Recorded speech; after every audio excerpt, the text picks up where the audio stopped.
Welcome to the Porsche Club Insider, your one stop for all things Porsche and PCA. Here's your host, Vu Gwyn, and the Insider crew.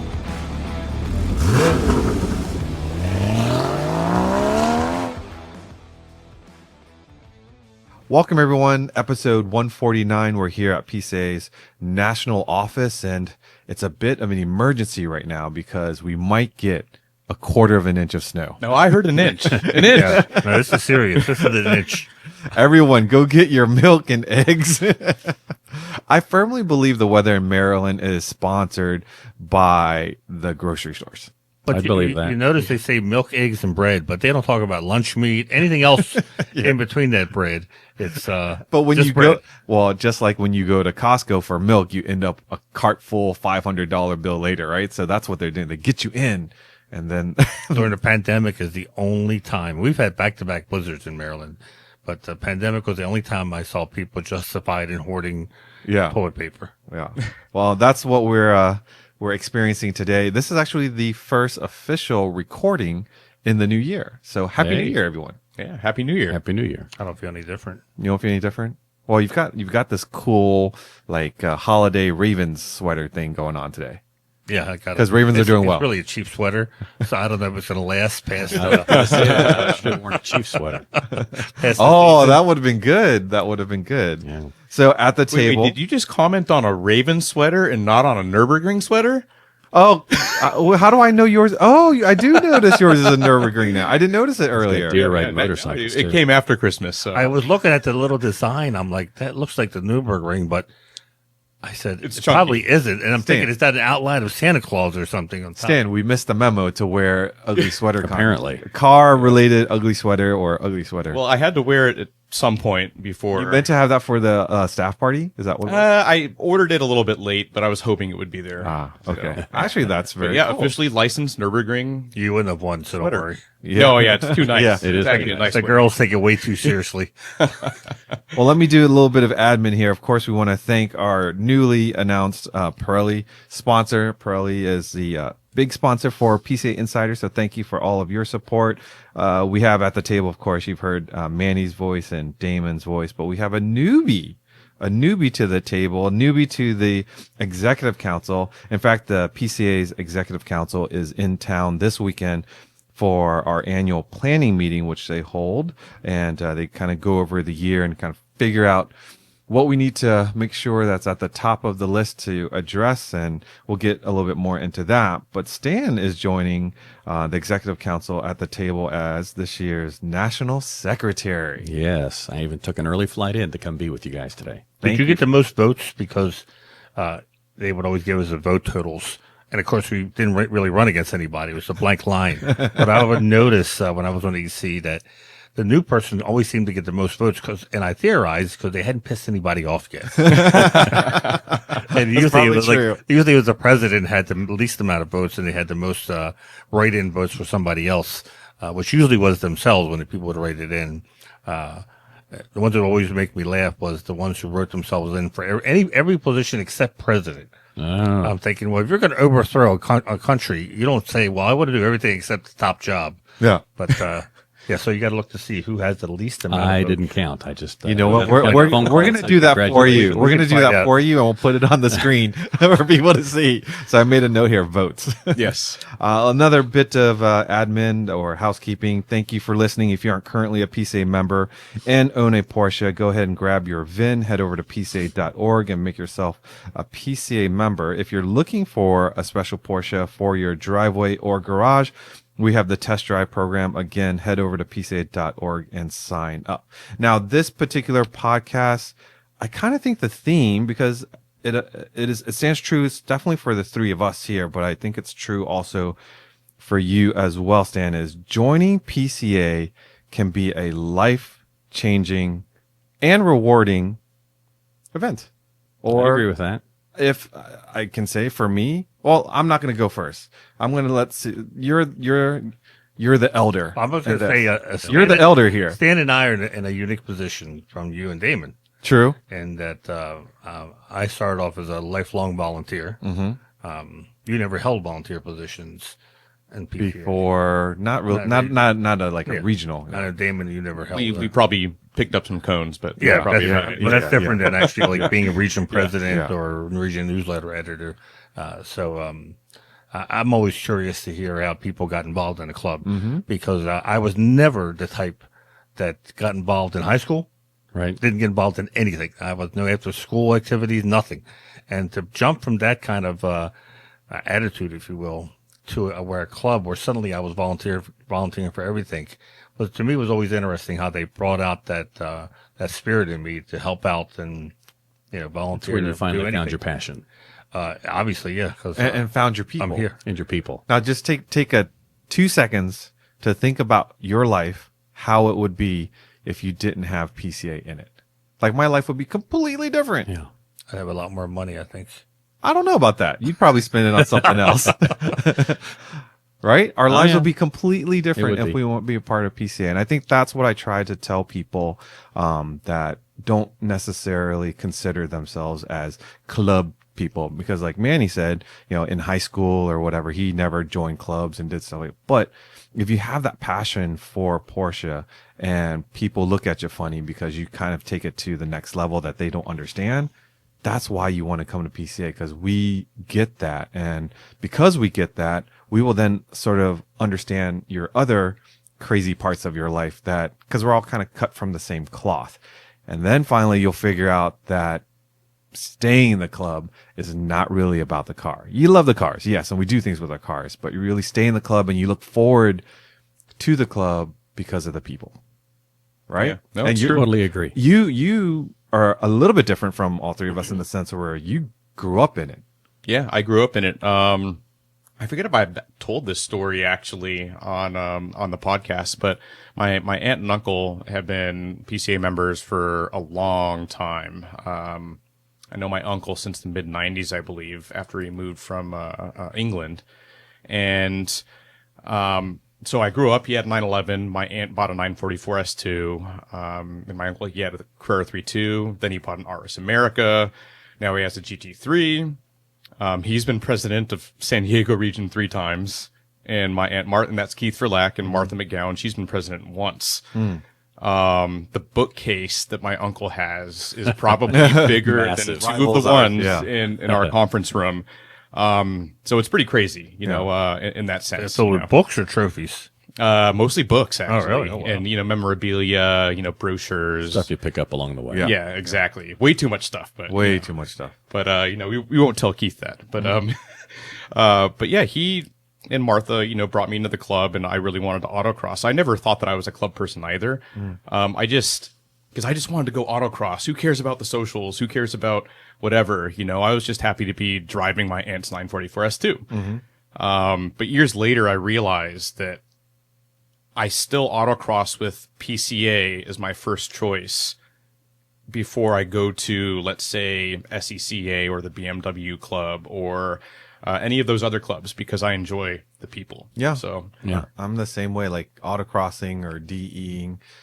I probably enjoy the social side of it more than the car side of it. And I know a lot of other people enjoy driving more than We're all different, so. I do, but as you probably can guess, I really like the social side of it. I love hanging out. Like if you said I had to go to a DE by myself and just hang out in the paddock by myself, like I would do it, but I probably wouldn't do it often.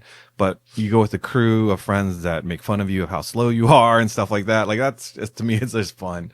I've always dreamt of having a Porsche as a kid. Right. And so certainly my family was probably tired of hearing about it by the time I was 10 or 11. So eventually after getting the car, it's like, of course I want to find like-minded people. Sure. So I'd be interested to hear your story, but before you get into it, those of you that are listening, I would love to see if you could just comment on what your first Porsche was and how you got in to PCA, and maybe what's PCA done for you. And if someone is considering joining PCA, what would you tell them? So how did you land? You're like a 16-year PCA member? 16-year, yes. Yeah.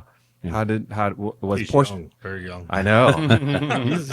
he's younger. He's a younger PCAer than me. Oh. Yeah. So had you always wanted a Porsche? How did you end up in the? I probably like many of us, kind of grew up getting the, little matchbox cars like your display that you've got here on the table. And I remember every time I went to go see my grandmother in Fredonia, Kansas, she'd give us little matchbox cars and had quite the box full. And I remember her giving us my little brother and I, a 911 at the time. And I thought, that's just cool, the way it kind of shaped and the slope on the back. And just thought that was always really neat. And then I remember a time when I was with my father, and he actually used to buy cars wrecked, and he'd rebuild them for extra cash for the family. So, the story of the father-son, throwing the baseball in the backyard, that was not my family. We would, on Saturdays, go out to the junkyard and look for a car that was lightly damaged. Lightly junked. Lightly junked, yeah. And, when you take the hood and the fender off and you take it someplace and get straightened and put the new radiator and stuff back on, and then he'd sell it. And, Wow, that's cool. And so I always kind of grew up around cars. But I remember we went out to a friend of his, and I don't remember the year, but it was definitely an early model Targa. And I hopped in the back seat, and plenty of room for me as a kid back there.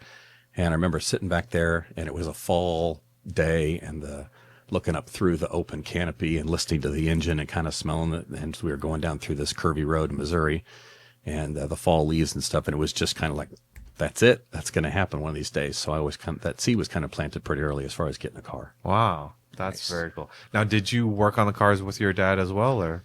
It was more holding the flashlight. Yeah. No, I spent plenty of time. I mean, I don't work on cars. I do my own brakes and oil and some stuff like that, but nothing. Everything's big computer chip now. But if we could unbolt it and bolt something new on, radiator, timing belts, or air conditioning, stuff like that, we always did that. And any make car, or do you focus on anything particular? So people always say, "Well, what was your first car?" And I was like, that's kind of tough for me. My brother drove an Alfa Romeo Giulietta Spider. Wow. Well, there was a Plymouth Gremlin or something like that we had one time, or Plymouth Horizon, excuse me. Yeah. He got that for $500 at an auction. My brother and I beat that. Is that like a GLH? Yeah. Okay. It was a little 4-speed. Yeah. The passenger door you could get in, but you couldn't get out. The window worked on one side. My brother bolted. Perfect for sport. My brother bolted a rotary dial. Bag phones were just coming in, so my brother bolted a rotary dial phone Just for fun. between the seats, so he would pick up this kind of a curly thing. That's awesome. So he did that. We had a lot of Jags, some Saabs, just a wide variety of different cars. If he could, Opel GT. Oh, yeah. way back in the day. I remember this. I remember I fixed the handle under the driver's side dash that you'd pull, and the headlights would. Oh, yeah, they flip flop side to side. Sure. Yeah, that was so kind cool. of unique. It was Yeah. kind of lemon yellow. It was a real pretty car. So anyways, we just spent a lot of time growing up around cars and everything like that. I think when you said Alfa Romeo and Manny's eyes lit up, I'm guessing that was a junkyard Alfa Romeo that you guys No, fixed this up? one was, or this is was pretty nice. Yeah, a really nice one. It was kind of slate gray with a red leather interior. Yeah. And then he put a tonneau cover that you kind of snapped on, so you could be in the driver's seat, and then the Oh, Oh, yeah, that's super yeah. cool. Wow. That's nice. I'd love to drive a car I like think that. he sold it for like $5,000 or something. It's long. Anyway, now they're 65,000 Yeah, or something yeah, like that. of course. Yeah.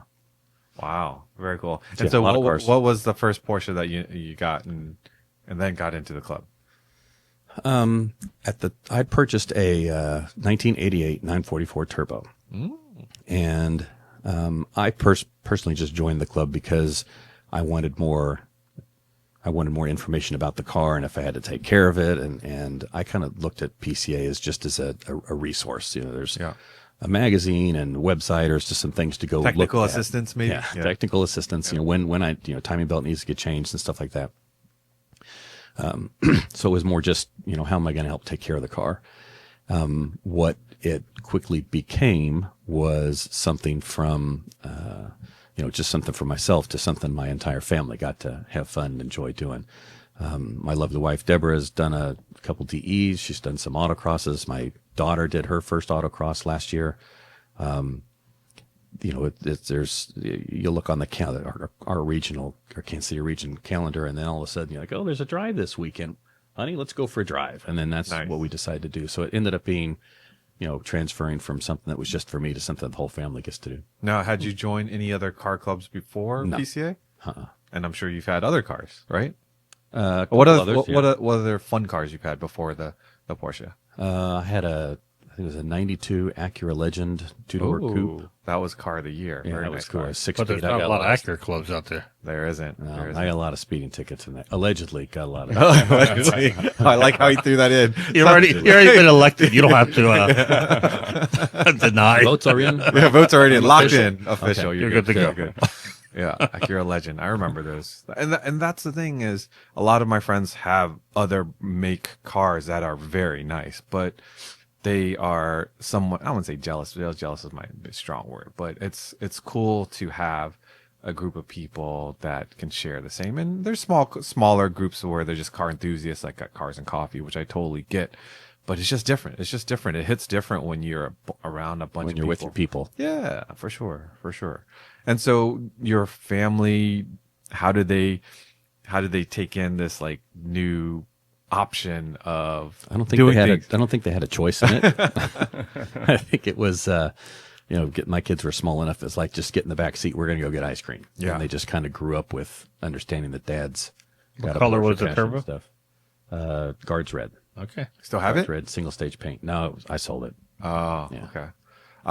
The other thing that I love about PCA too is it was always kid friendly. Yes. And I loved bringing my kids along, but as they got a little bit older, where they could help, I voluntold them for stuff, so they got to learn about what's it like to work hard and volunteer. It might be the RC cars, or it might be helping at the parade store.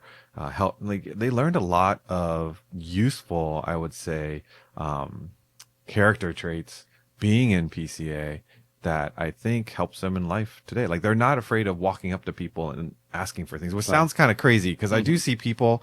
Yesterday I was in at Trader Joe's and there was this lady that seemed like she had the toughest time of asking someone for stuff. I'm like, I never would want my kid to be like afraid. that. Be afraid. Like, be comfortable with yourself and ask. And PCA, there's so much going on. Like you just adjust to that. Like you have to be a part of that. A large responsibility for my kids was naming the cars. Oh yeah. Yeah. Okay. So the red 944 Turbo was Red Racer. Sold that, and I got a 996 Ocean Metallic Blue with a camel. Ocean Blue, yeah. Terrier. Oh, nice. It's an Aero kit car, so the Tacomi. Oh, nice. That was the Blue Bullet. Still have that one? I sold that one. Wow, you're so Kinda good at selling things. rotate them through. I don't understand that. So I had them both for at the same time on the lift, and then we needed a family car, so the Turbo went. We kept the 911, and then some time passed, and I kind of missed the whoosh of the Turbo, so I got a 996 Turbo right now. That one, the family car I mentioned earlier was a great big Mercedes R350. the 7-passenger. the minivan that people don't want to call it a minivan because they have regular doors on it. Right. Yeah. It was big airbag suspension. It was great for driving around the country. It's funny that you mentioned that. Yesterday there was an Mercedes R in front of my house. Really? And it was one of my Not a lot of them. Yeah, there's not a lot of them, but this one that was there I was very impressed with. Can you guess why I was It's the impressed? AMG version. No. Well, I would be impressed with that one, true. But this one was diesel. Really? An R Had the E on the diesel. back there, yeah. Yes. Do you know what I'm talking about? You're not excited because it's a minivan. Is this the gathering of the minivan club? Is that what's coming to pick you up? Yeah, it was clue. Jason's friend's parents' car that they drove for. I'm like, what is an R doing here? And then I looked at it, I'm like, oh, it's a diesel. But That's a good question. Is it a minivan if it doesn't have sliding doors? that's why that car's I would sold. think it's a crossover vehicle, not a minivan. But it looks the R looks like a minivan. Like the shape of it But is they all minivan. look the same because they really can't do much with that shape, right? I mean, the Agreed. SUVs, they're all. But the SUV has somewhat of a truck I look. would call that a minivan if it has 4 doors. So I think of a minivan has to be different from an SUV because they've got the lower load in. Right, Anyway, which but the R the does. question is it still a minivan if it doesn't have sliding doors? I think so. But yeah, you're right. The sliding doors usually.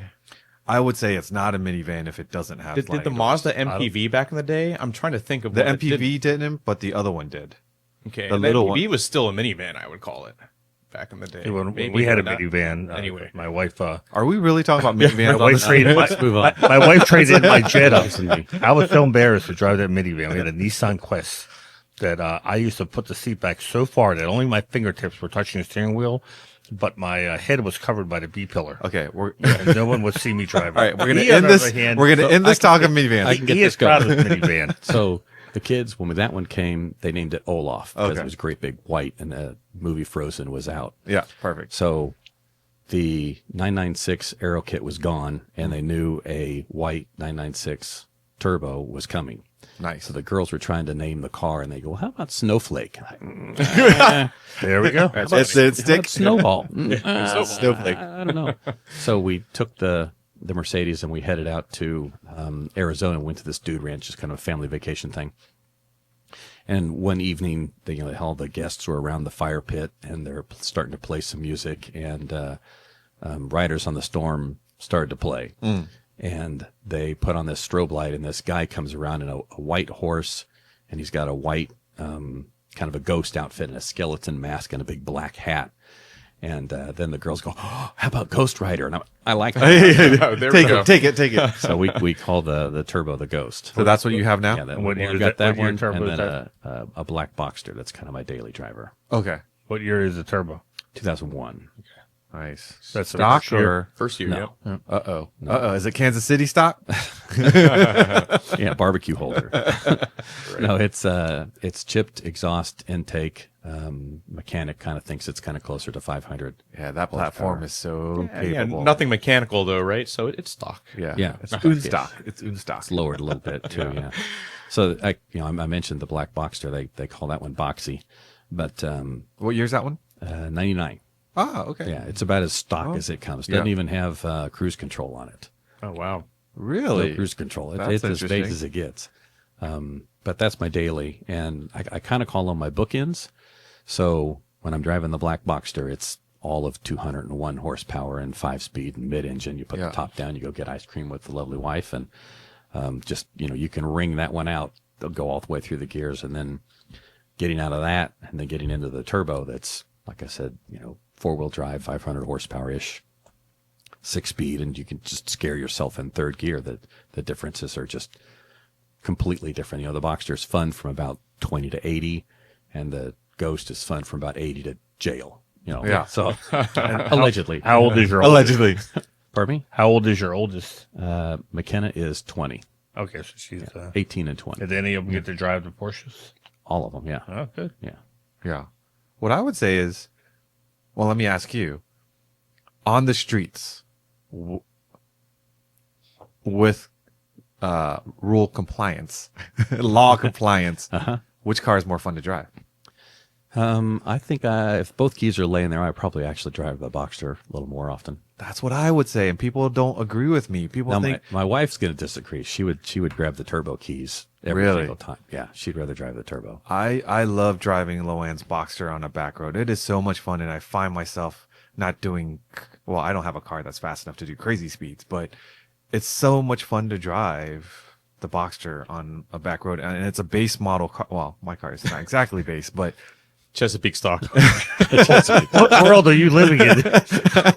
All it has is a 2.9 liter. but what I'm getting at is people oftentimes just like forego a base model Cayman or Boxster because they think it doesn't have enough power, it's not enough fun, and I'm here to tell you, Don't be like, giving the secret out. yeah, That's a fun little car. it is such a fun car, such a fun car. We've given the secret out, just nobody. I That's should say my nobody. pet peeve with podcasters, car podcasters. And I just heard it this week. They dismissed a base Cayman. They said, Are you kidding me? Don't get a base Cayman. Get the S." And I thought, right there, that tells me that you are number one, have been just blinded by the fact that you get to drive, and these media drives always the best, the turbo, and you automatically dismiss the lower horsepower cars. And I've heard podcasters say, if you don't have 500 horsepower, then you don't have a real Porsche. Oh, And I'm thinking that's insanity, because it's all different tools for different jobs. And the ones I love most are always base models. The Macan EV, base model. The Taycan EV, take the base model in a heartbeat. Panamera. We had all three Panameras here. base model. Every one of us like the base model. So much more fun to drive. Just rear wheel drive only. Yeah. So much nicer to toss around, lighter weight. So I tell people, I said, don't listen to what the pundits tell you as far as base models. I've had both of them on a racetrack. Yeah. And I'd agree with you that the Boxster, you have to work it and pay more attention and hit the gears correctly to get to perform the way that you want it to do. The turbo, if you mess up on a corner, you just downshift and stomp on it, and then you just catch the guy. So it's so much more rewarding, right? Mm-hmm. To drive these it's like cars. a base Macan, I tell people, unless you're going to do a stoplight Grand Prix, every stoplight, or you're on a tour and you're chasing after a Macan turbo, you're not going to realize that you have lesser horsepower. Just normal 99% of your driving, you won't notice it. Yeah. If I'm on a tour and I'm trying to catch with the GT3 and my Boxster 987 Boxster, yes, I wish I had more horsepower. And but that doesn't justify me jumping up to a GT3 yet. Yeah, and there's, you know me, I don't leave things completely stock all the time. And so even if you get a base, especially the newer cars, the base Macan, base Cayman or Boxster, there's stuff out there. You can tune the cars where they're going to be actually faster than the next model up. So you're not stuck, but you don't necessarily have to do that. I mean, it's plenty fun just the way it is. I feel like we have been trying to give the secret out, about the base models, especially, in the late 90s to mid 2000s. But I've got this feeling that people just love having more power and they don't know what they're missing, Yeah. My wife wanted DS because she liked the red calipers. So whenever we do tours, I always tell her, I go, you want a DS, now use the power from the S. Go faster, hit the gas. Yeah. Don't, you got all this power now, use it. I used to tell people on the track that all the time. I'm like, you paid for a turbo, you might as well use the power. Stay on the gas, don't lift so early. Speaking of the track, you said you do track time. What is that the event you like the most to do, or in PCA? I like all the events. Yeah. Good answer. Yeah. That's a good politician. Again, your term is solid. It's confirmed. You are showing the counts or something, right? No, it's. I think for a lot of people, when you first join the club, maybe your first thing is just you've got the guts up to go out to dinner, and you're going to, for some people that's hard to go sit with some complete strangers and go, hello.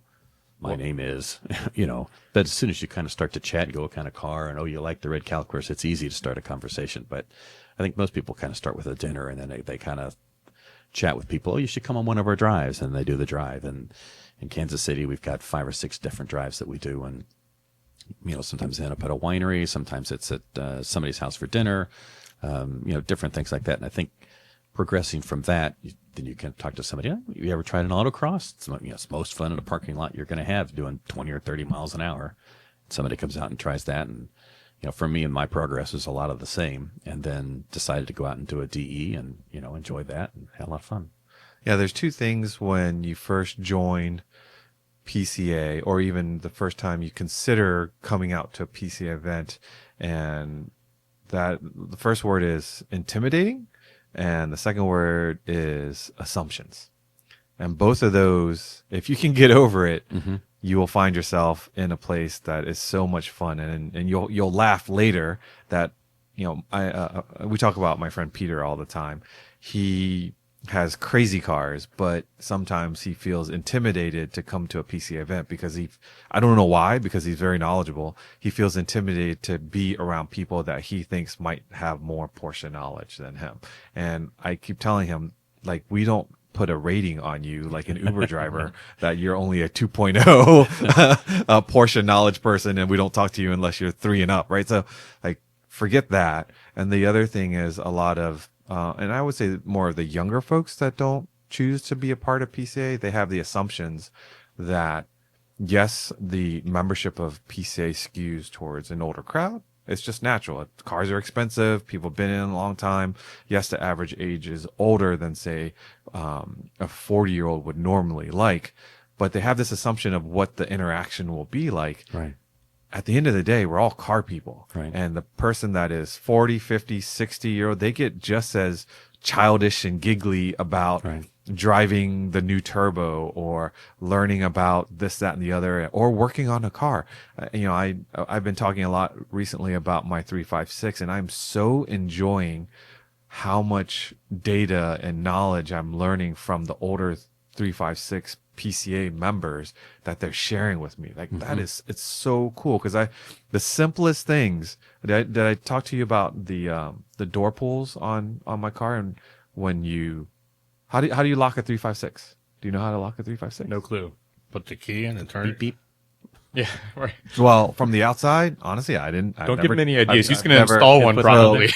So the door handles that you pull down, right, to pop From the the door inside. open from the inside, there's no plunger, right, like in most modern cars and stuff like that. And obviously there's no power, whatever.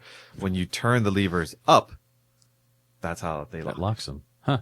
I had no idea. So you shut the door, And if leave they're it up, and it'll lock it. it'll lock. Thankfully, because my door handles Did were your car come with a manual?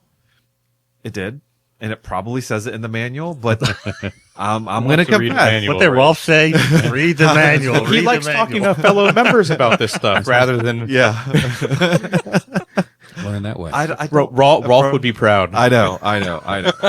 But the point is, I enjoy learning from the older and more veteran members of PCA, and there's so much to learn, especially if you're getting into air cooled cars. They've done things 10 times over, Right. And I know, like the question of asking which oil, which tires, which shocks, which whatever. It's been discussed to death. Like there is the path already there for you. The Kansas City region, we have breakfast every Saturday, and we've had it every Saturday for 50 years. Last year was our anniversary. How cool is that? Wind, sleet, rain, and snow. I don't know. We had one restaurant. Not while I'm We drinking. had one gal that was there for a long time, one of the restaurants. We had a wind, sleet, rain, snow. I think it was a Saturday right after Christmas. And 5 guys came out just to kind of keep the tradition alive. Yeah. But we'll have up to 60, I think 65, 60, something like that is one of our records for most people coming out. Every single year? Have you missed not a single one? Not a single one. Wow. For 50 years. Once a year or Every Saturday. every Saturday? Every Saturday. it Every goes- you. Saturday. Every Saturday. That's Wow, so cool. congratulations. And there's 5 people that's all they do, Yeah. Yeah. and that's to them they're willing to pay where I was going with this was, we come in and we sit down and we fill up the restaurant, fill up our side of the restaurant, and the waitresses know not to seat anybody there because we come in. We get in the parking lot first. We show up at around 7, and it's a car show, and whoever's going to show up, and there's 356s, there's brand new GT3s, there's what everybody's got. And so we talk in the parking lot for a little bit about tires, cars, ways to spend each other's money. Eventually, we kind of follow each other in to go have breakfast and break bread with each other. But you can always tell when the new person shows up, because they park maybe a little bit further away, they walk up a little bit slower, and you can easily go, "Hi, I'm Stan," and kind of greet them. But where I was going with this is, they come in and they sit down, and then you ask them. It's easy to start a conversation with them. What kind of car do you got? How long have you had it? Is this your first one? Your 10th one? Yeah. What's the story? And then they kind of start to share. But it always comes down to, I got a question, and mine does this, or your example of I don't know how to lock the door, or people just come up with different questions, and everybody at around the table is like, "Oh, I know how to answer that one." So it ends up being quite the camaraderie on people just sharing information. And that is how you get locked into the club. Yeah.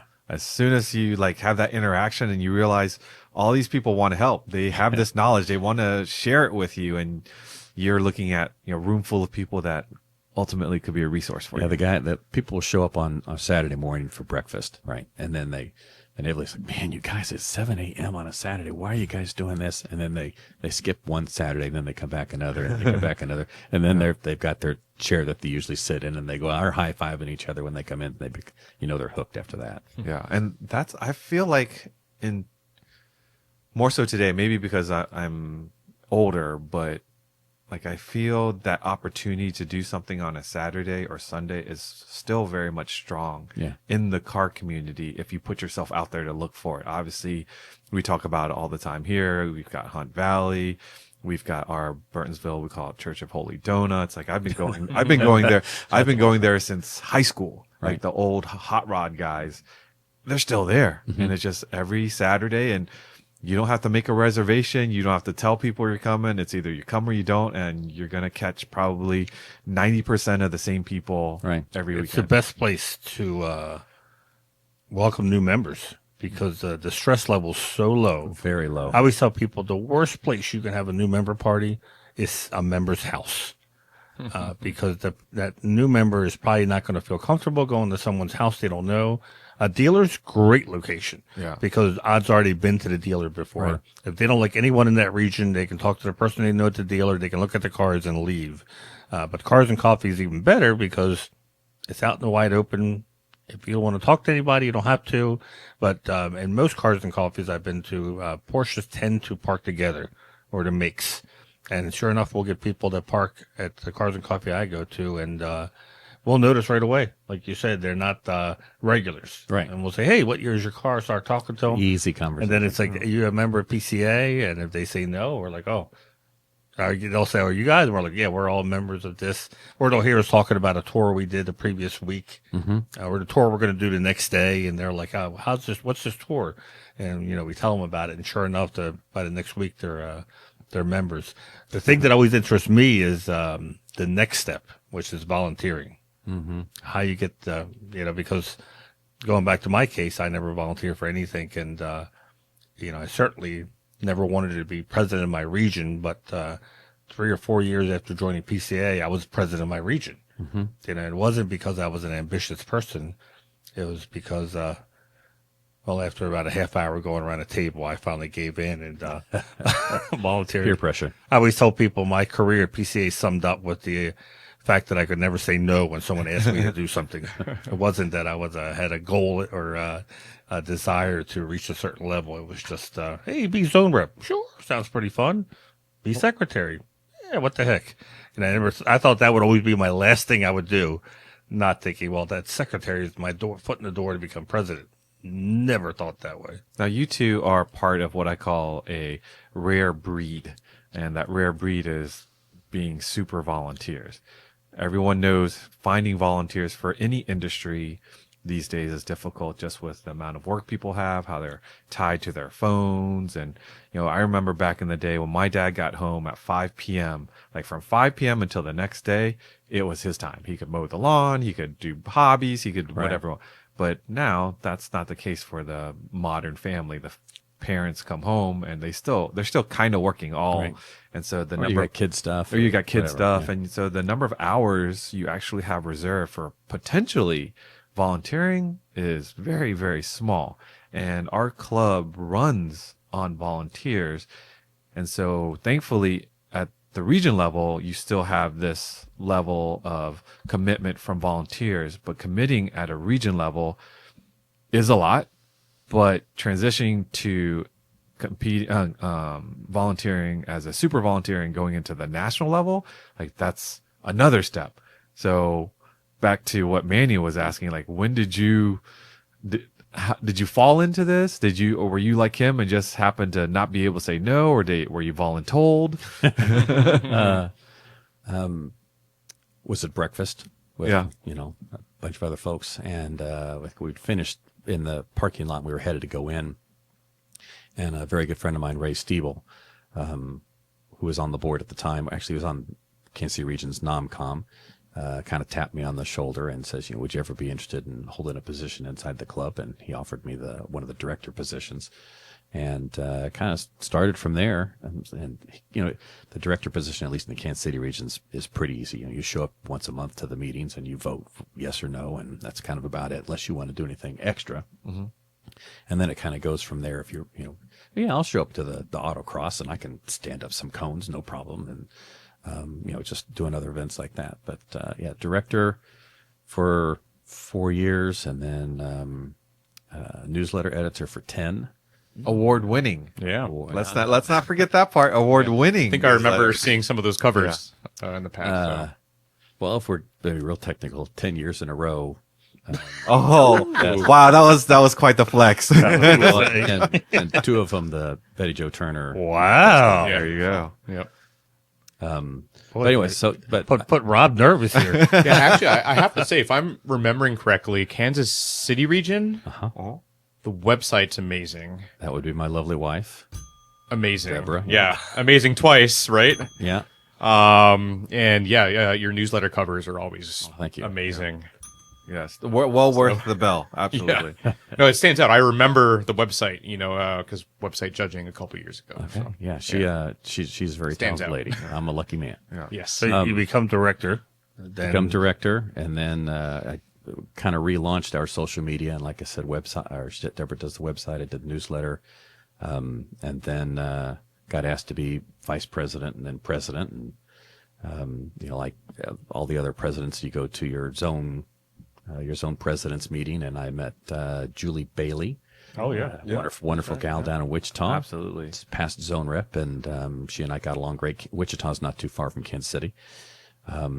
And finished my presidency, was saying 17 and 18, and had about a year off. And then she gave me a phone call and said, "Would you be interested in being zone rep?" And I said, "Sure." And she said, "I don't make the decisions, but I can put your name in the hat." And some time goes by. This is actually kind of funny.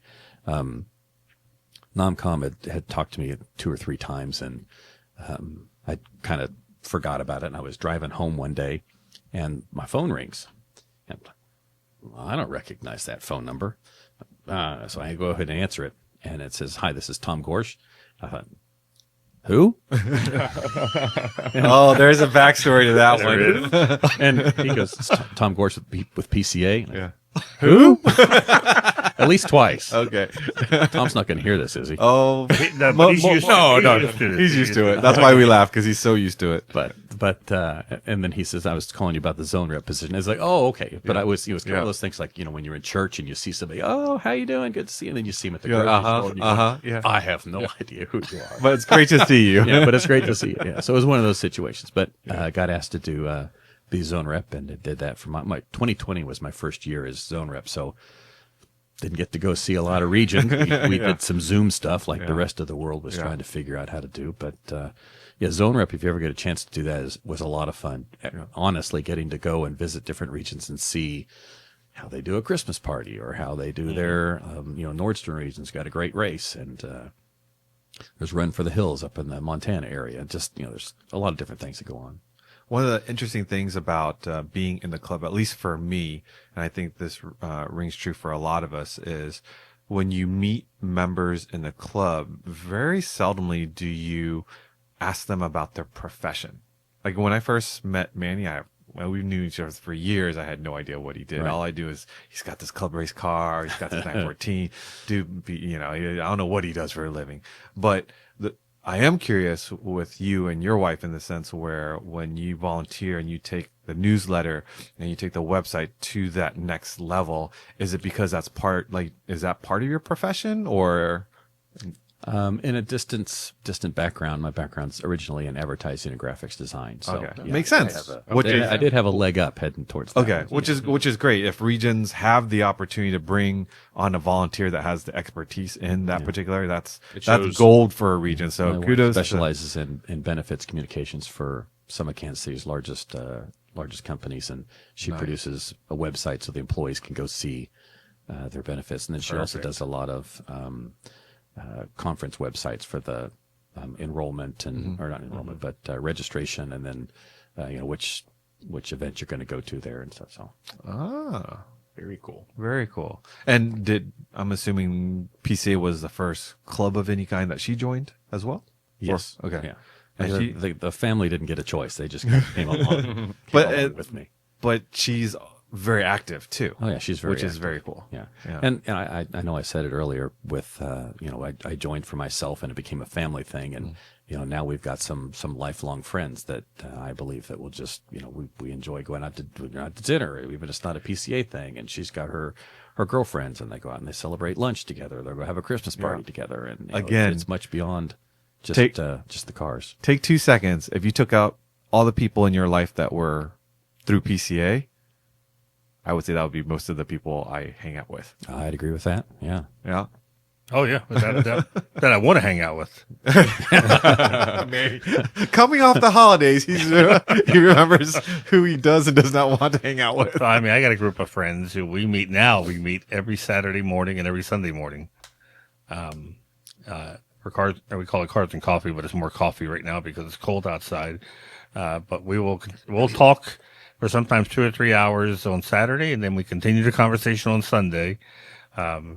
2 different coffee shops door to each other, so we change places, the scenery a little bit. But we always say that we solve all the world's car problems in 3 hours. But it's all PCA based, except for one guy we're trying to bring him over. He owns a Corvette, and he's already seeing that he doesn't get this type of interaction with the Corvette club guys. Yeah, we had with us. He does. Guy in the Kansas City. He was a past a Mercedes club president in the Kansas City area, and he came out and it was one of our breakfasts, and we had 35, 40 people show up. He goes, "Oh my, is it always like this?" Yeah. Yeah, this is kind of a low day. He says, "Well, we get like 12 or whatever the number he said was." Right. He says, and they do it, once a month. He says, so it is really interesting to see how well PCA has developed its membership, things to do, and just involved all of its members and just keeping them with everything. So let's talk about your next adventure on the executive council. What are you've actually, before you were officially signed off as national secretary, you've been exposed, so to speak, of sort of national things through your term as zone rep. You've been in executive council meetings this past year to get an early start. How has your eyes, your perception, and what have you learned going from zone rep to being in the EC meetings? There is a billion moving parts with PCA, and I'm amazed at you, Vu, and the staff here and everything that you do to make the events so special. Thank you. I've been to a couple of parades and a couple of treffens, and just everything just seems to work so well when you show up and everything is planned and the dinners are great and the people are fun. And, I know behind the scenes that there's a lot of volunteer. It's like the duck. It's nice and calm on top, but we're just exactly underneath, making sure it all goes well. But just, moving towards the EC and just realizing there's a lot of work that goes on beyond everything, and just making sure that, people are doing the right things and not being silly and treating everybody well. And to explain to the members, at the national level, there's only 4 elected people, and that's president, vice president, secretary, and treasurer. That's the only one the membership elects. Everyone else that you see in the back of Pano is appointed if they're not an employee. The executive council appoints them. They don't have a term limit. The executive council does have a term limit, 2-year term limits, or 4 years max. There's an election, but there's rarely somebody who runs against you. That's the easy part. The hard part is they do a very extensive, it's almost like a performance evaluation with 3 people who are the nominating committee. And it's almost, I can't remember how many interviews they did. But we had 4. To do this every 2 years. And it seemed like they would start like the year after you were elected. So it was like a constant rotation of these interviews you would start doing with the nominating committee. And the nominating committee does is they go around and then they ask everyone else on the board, what do you think of Stan? What do you not like about Stan? What could be improved? Get my wallet out and start to pay off. And so and these are like hour-long interviews with these people. So it's not like a quick in the hallway. Hey, by the way, what do you think of Stan? Thumbs up. Okay. No, they have a list of questions, because then they compare notes on all these questions that they've asked everyone. And from there, they start narrowing down who would be a good candidate to serve on the next executive council. So anybody looks at the ballot and they say, oh, these guys aren't running against anybody, so it's all preset and everything. It's not. There's a lot of people that don't continue on.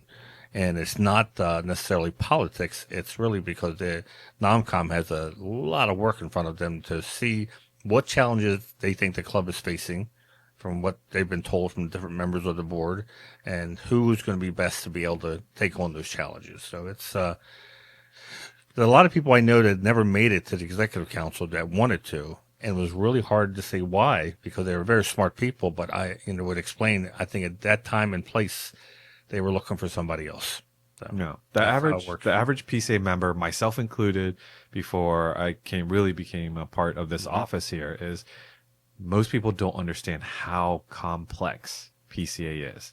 And then there are people that have been in the club for a long time that know PCA from the 60s and 70s. Today's PCA is absolutely different, 100%.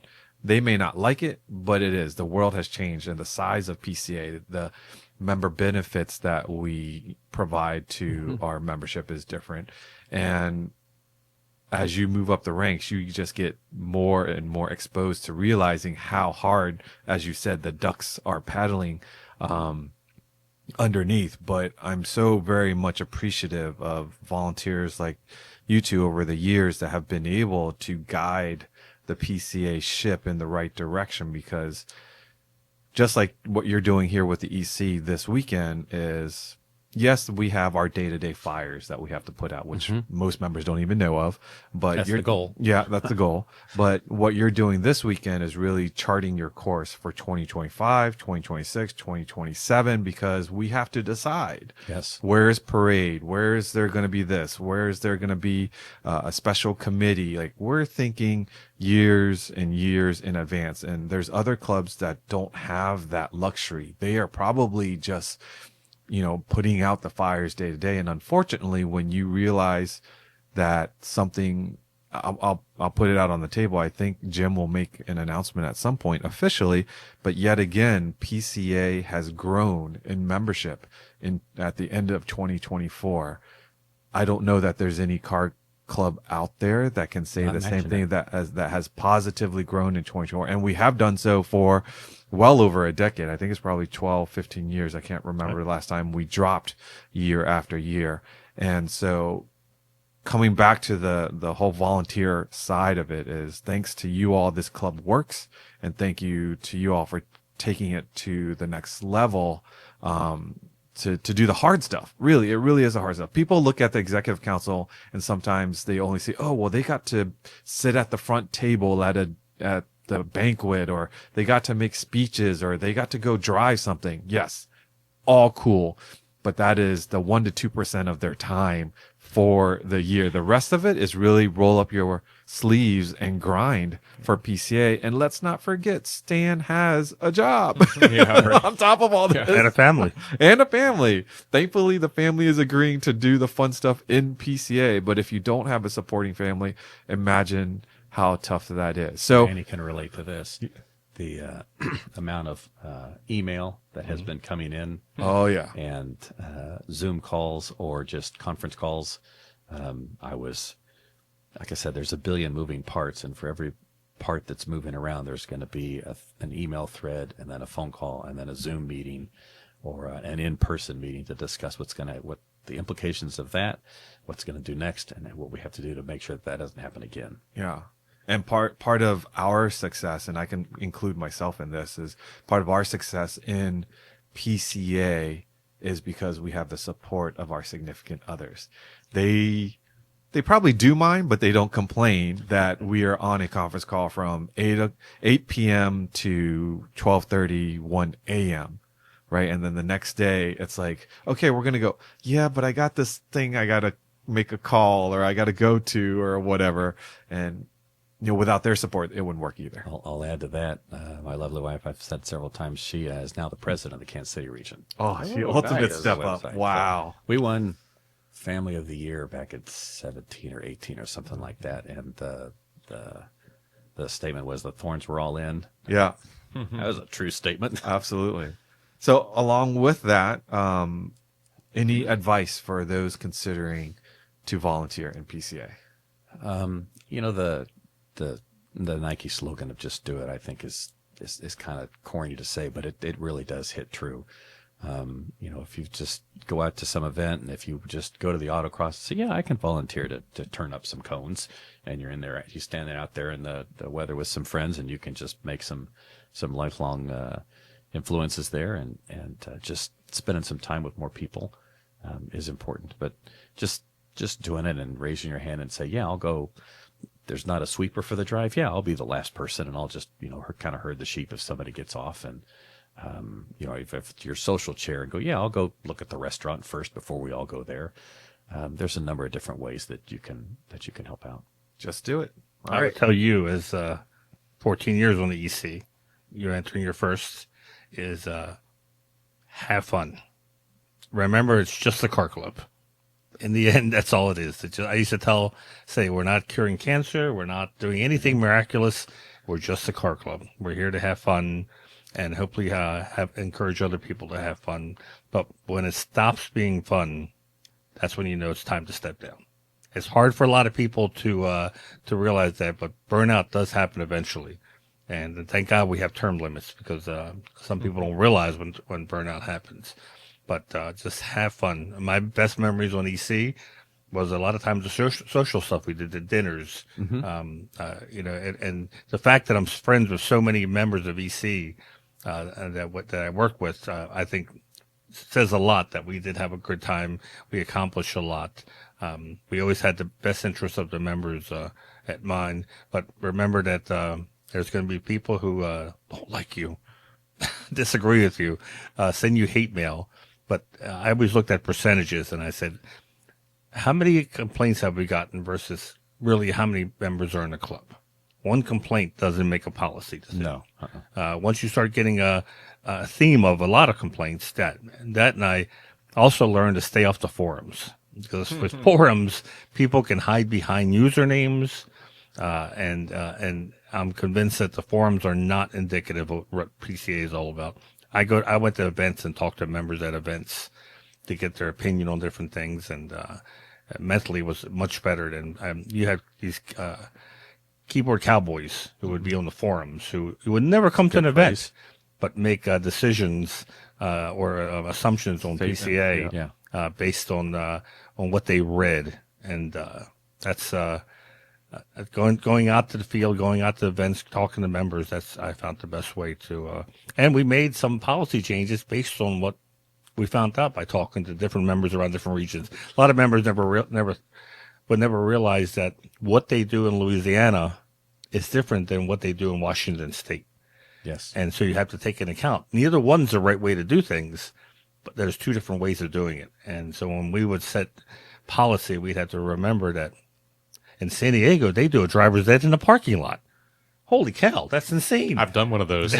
But then we started investigating. We're like, they have like a perfect safety record. Yeah. Nothing's ever happened negative in this, and it works out. So we had to include that in these standards for driver's ed that, hey, if you do this in a parking lot, you have to follow these procedures, and it's been working. So it's but the main thing is have fun. It's a volunteer position. You're going to be sucking up a lot of your time. So you don't want to be miserable doing this. You want to. Stan did notice, because we had that quote in the hallway in the office here, and he did look up and noticed it. So when I wrote that, there was somebody that was coming after me with false accusations, and that was kind of my message to the people who can be sometimes very negative about the club. Like Boo said, there's a lot of people that live in the past, who live back in the 70s of what PCA used to be. And, we don't want that club anymore. No. The club has grown way too much. There's so many different models, so many different interests, that the fact that we're growing and that there's so many more events right now, and events sell out so quickly in so many different regions. Yep. And number one, I tell people, if you don't like what your region is doing, get involved. That's what I did. Yeah. I mean, I didn't like the magazine. I wanted to change Panorama, and I got on EC. Yeah. I realized that was the way to make a change, was to get into the leadership position. So the same goes for your region. If you don't think the region's doing an autocross program, get involved. Start your own autocross program. Yeah, what I always like to say is, we always want to respect and honor our past traditions. Like I will always remember what others have done for the club up to this point. But it's also important for us to create new traditions. Right. And so you can have both. And some people don't like the fact that we're venturing out into new areas. And not all new areas will be positive and stick around forever, but we have to. We have to try to create these new traditions for the people that have different tastes than people had in the past. And so with that, I'm going to say be sure to head over to PCA.org and sign up for newsletters, performance news, e-brake news, and Mart Fresh, all free.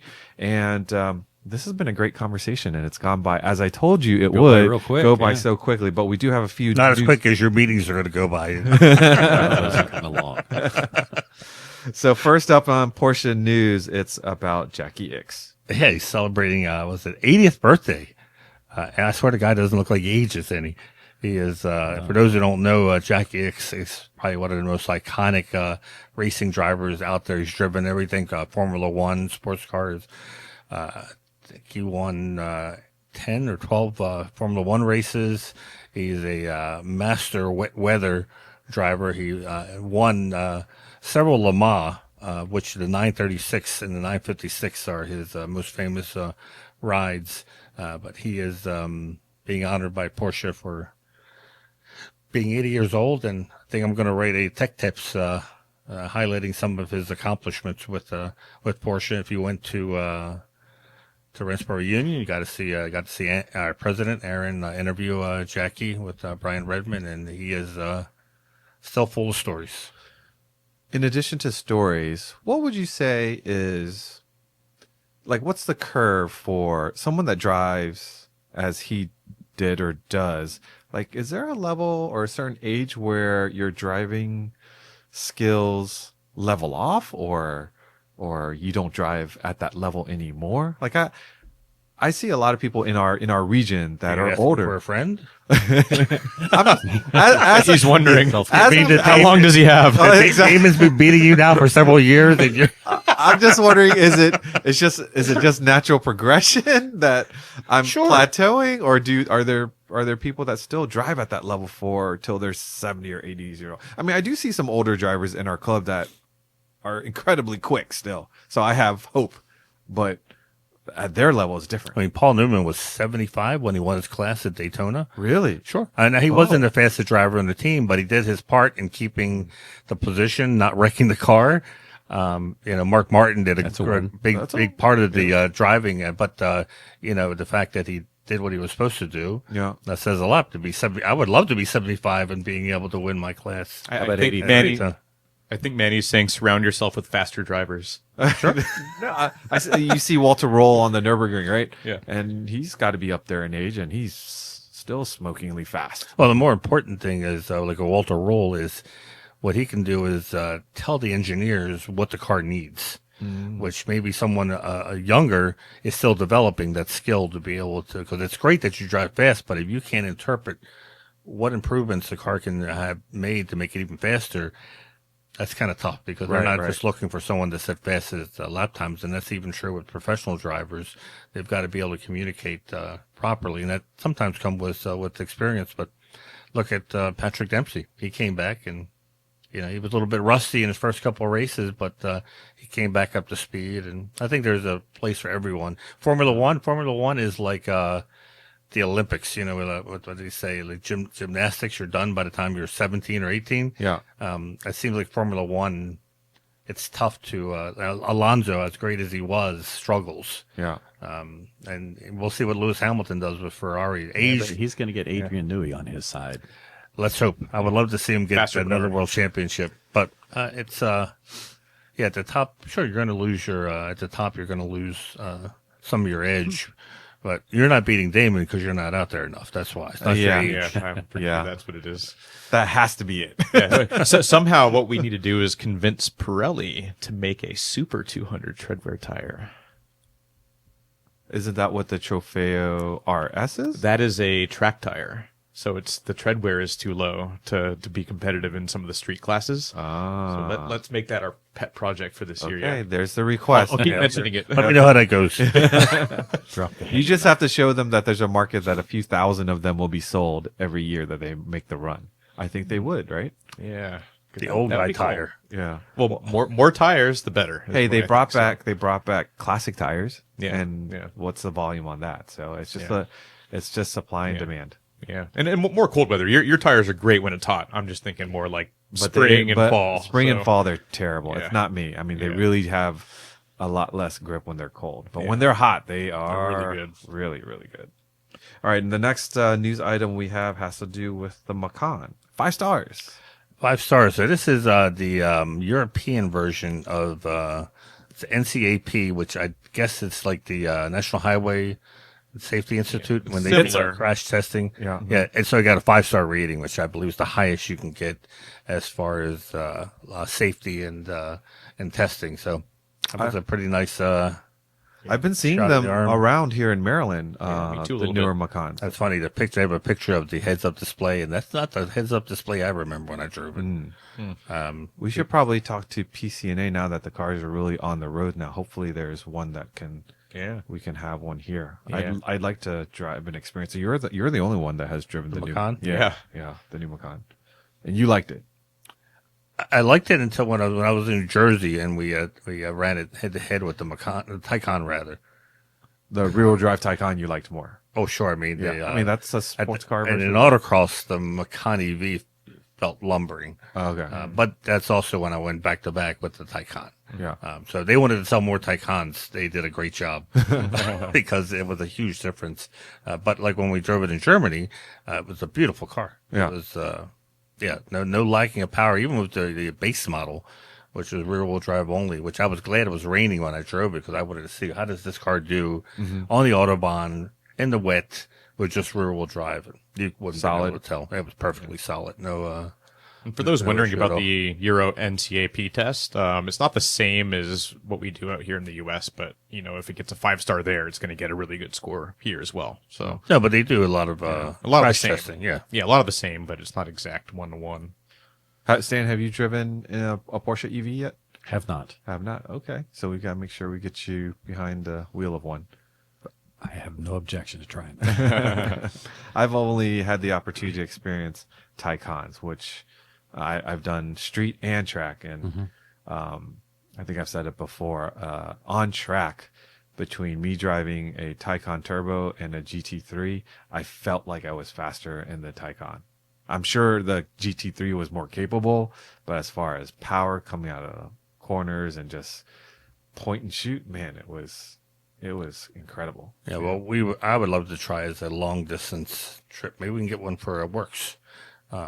Realistically, what's the charging time? The three of you need to pile into a Taycan and head across country. We could have, Great idea. we could have a Let's do podcast, it. a podcast in a Taycan. well, actually, be a Macan. catch. It needs to be like whatever the mileage is. I'm sorry, I don't know. 300 miles, and you need to start with 300 miles and see if you can make it.